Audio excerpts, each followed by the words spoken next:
Име на редакцијата на Македонски глас во Берлин, дозволете во името на оваа редакција, во моје лично име и од сите слушатели и гледачи, да ви се заблагодариме за оваа можност што ни ја дадовте, ваше блаженство, господин Михаил, и овие совети што ги кажавте да бидат примени од сите македонци што ја гледаат оваа емисија и се разбира и последна наша желба да ни бидете уште еднаш драг гост што поскоро.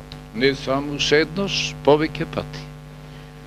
Јас навистина го сакам овој наш народ, ги сакам овие наши луѓе и ние старите сме како децата.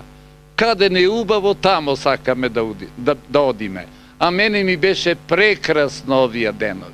Се чувствувам навистина како да сум во најубавото место, во најубавото друштво. И да знаете, ова убавина, ово е престолниот крст од нашата црква, Свети Никола, овде. И дај Боже овие крстови да засветлеат во сите наши цркви и да го соберат народот. Крстот е символ на македонското страдање.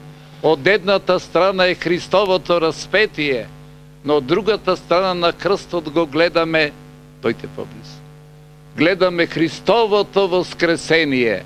Народот македонски бил со векови на крст распнат, но сега е време кога народот македонски воскресна се што е големо и свето во нашата историја и ние ќе се радуваме на нова светла етапа во животот македонскиот народ. Зад нас е темнината, пред нас е светлината. Зад нас са страдањата и рубувањето, пред нас е новото творештво на македонскиот творечки дух. Амин. До следното видување. Амин, до видување.